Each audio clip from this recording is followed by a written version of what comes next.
So, Ghassan, thank you very much for sitting down with us and talking to us about the system.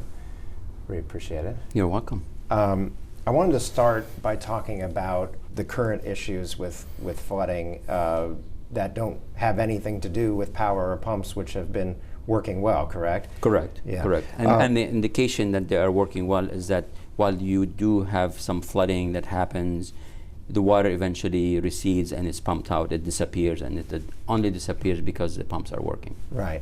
Now, before it gets into your system of canals and underground culverts that are over 36 inches, it's going through the city's Department of Public Works system. What kind of communication and coordination do you have with them to make sure that, you know, that's improving, because that's been a problem in the past? I would say the relationship or the partnership is seamless. We talk constantly, I mean, daily, if not hourly at times, especially during events. So we are constantly looking at a situation together. I mean, case in point, what happened in downtown a couple weeks ago, or last week of August. We started looking around to see, okay, why is this happening? It's an area-wide flood, and the common denominator of that area was, okay, the largest of the canals. So we started looking, okay, is it the canals or is it the smaller pipe? So the first, I guess, evaluation that we are currently doing as we speak is looking at the canals, whether it's Loyola, Basin Street, Canal Street, Julia. So we're in the midst of finishing that visual inspection of those. Either they are an impediment, they're an issue, or we rule them out as they're not the issue, and then you start going upstream to the smaller pipe. So is DPW doing its assessment of the laterals and catch basins in that area simultaneously? So they're looking at a maybe it's not as easy to look at all the catch basins and all the piping collection system. It's not as easy to do that as to walk through a canal, 3 or 5 miles of canal, and you're done within a week. Their task is more enormous because of the entry point. You have thousands of catch basins that you have to touch, and you have thousands of laterals or mains that have to be looked at through what we call closed circuit TV. Yeah. You have to insert a camera basically and then run it through the pipe to see what it looks like on the inside. So that's an enormous effort, costly, and time consuming. So what do I you can think tell you changed? What do you think changed with downtown? Because that's this new area that people I mean, aren't it's used a to. very logical and normal question to ask, because memory tells people that it hasn't happened or it's never happened. I mean, our flood or modeling of our flood events and what the flood maps look like do show that certain areas in downtown, uptown, and other areas flood during a heavy event. I think what's happening now is obviously the system continues to age and lose capacity, but also I strongly believe that the frequency and the intensity of the rains have become significantly more. So not only you have more rain events, like I just read something like it doesn't rain, it pours in New Orleans. But beyond that, it's raining more frequently than in the past. We've charted few events since the 2017, and it's clearly happening more frequent and more intense. And we still have to go back farther in history to see when it happened and how frequent, but it seemed to me that just in my 1 year here, we've had 3 or 4 major events where, but if people remember from, decades ago and think of these huge downpours that would cause them to have to stop driving because it was too hard to see, how is that different than what we're experiencing now? Yeah, and again, it's very tough to fight perception and what people believe and live. So we take that very seriously. We're not blind, we're not deaf to that. That's why, for example, some folks relate SELA projects to some flooding. and we're looking at that in a very scientific, very systematic fashion. We're doing modeling. That is imminent in terms of, and we're going to be sharing that with everybody regardless of the results. We're going to say, yep, the public is right, or no, the public isn't, and here are the results. Because the people who live on Jefferson Avenue and had to deal with the construction when it was happening and now are flooding, right, after they were told this is going to make your life better, correct, are feeling like it's making their life worse. And they think that there's some kind of backup when all of those lines go into Claiborne Avenue. Right, and I don't blame people for believing that, because they're seeing a flood and they're saying what's happening. It should never happen, right? My theory today is that, well, two things. There is a reason why SELA project was constructed on Jefferson. I mean, it was a result for flooding that may have happened in that specific area. That's why pipes were enlarged, new pipes were added, whatever the case may be, to alleviate flooding that had occurred. Otherwise, it wouldn't have been done. So that tells me that flooding did exist. The fact of the matter is, if you put a large diameter pipe or a culvert pipe, say 12 by 20, that didn't exist before, that can only do one thing. It's going to take water from above, from the surface, and store it. If nothing else, if it's not carrying it through efficiently, it's taking it down from the surface. So if you take that away, that water had nowhere else to go. It's going to sit up there and it's going to build up. So all I can tell you today before the study is that everything is relative. So arguably, the situation could have been worse if SELA project did not exist. Again, I'm saying that just my gut feeling, my engineering mind working. I could be proven wrong, and we're gonna, again, we're have a third party doing this modeling, and we're gonna put it on the table. And for people like you, you can have another expert, some kind of peer review happen. Is this done correctly? And I would trust that the finding will be. So you don't think that there are unintended consequences where it actually works so well that it could cause problems for the older parts of the system?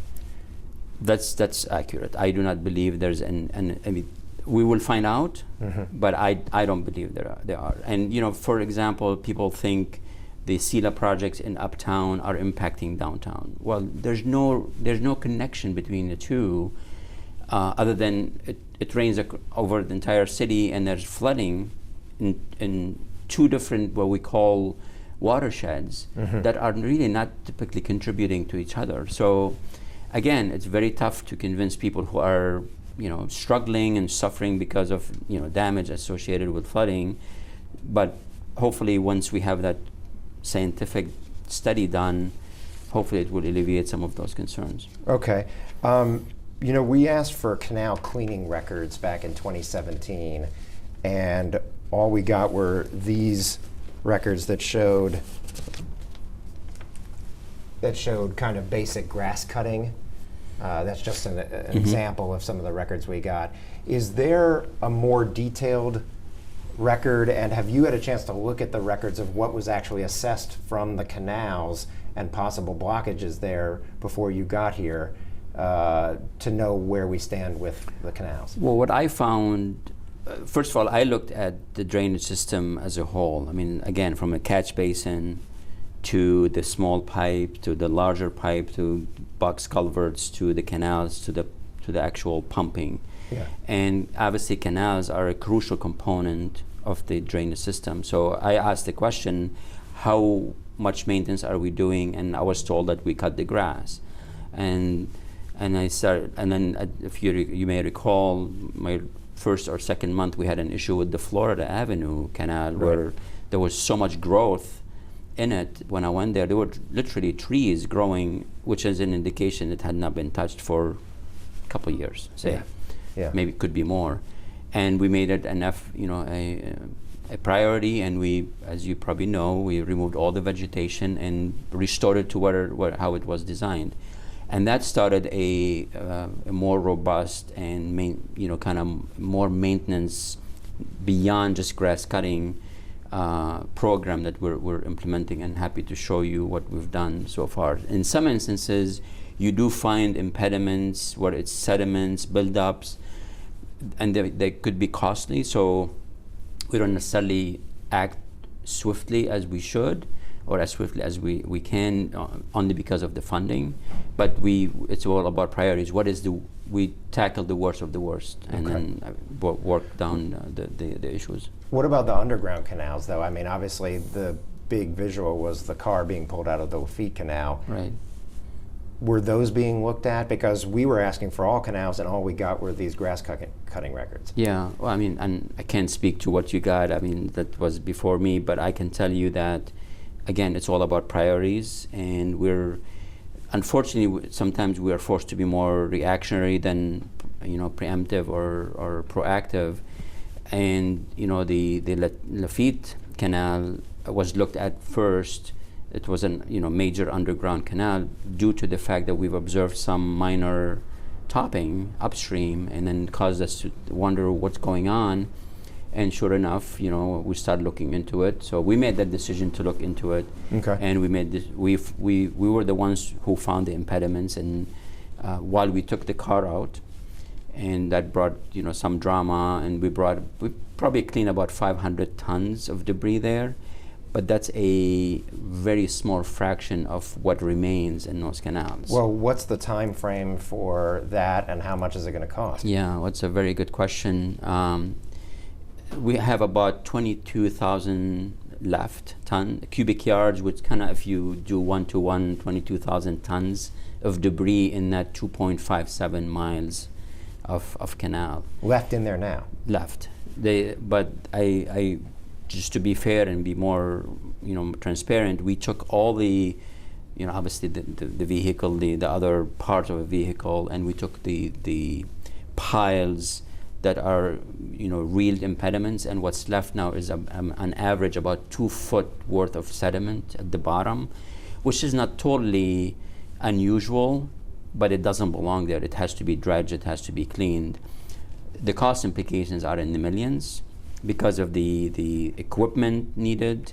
It's again 2.5 miles worth. We have to punch excess holes in that stretch in order to be able to be efficient. But that's just that canal. What is that indicative of issues with all of the box culverts? Yes and no. I think that could be probably the most vulnerable section, only because we had an open canal flowing into it, which allows more large objects and more debris to access the canal. Because the Veolia report last year said 22% blockage in those box culverts. Do you think that's potentially accurate for the whole system?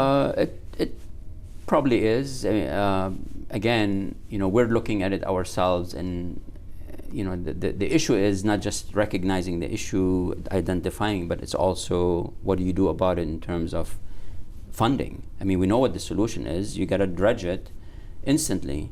But when I'm dealing with about, say, anywhere between $5 and $10 million for that stretch alone, that's money that I don't have today. And if I prioritize it, it's something else that's not getting done. Speaking of that, the vacuum trucks that are available for catch basin cleanings, what is Sewerage and Water Board doing with their fleet to help DPW? Because they really seem to be struggling in getting close to all of those. We help where we can. Again, we have a very good rapport and good back and forth. Our fleet exists for a reason. I mean, it's to really respond to predominantly sanitary sewer backups, and those are obviously a priority for us. I mean, nobody wants to have bubbling sewers in front of their house and their sidewalks and the streets.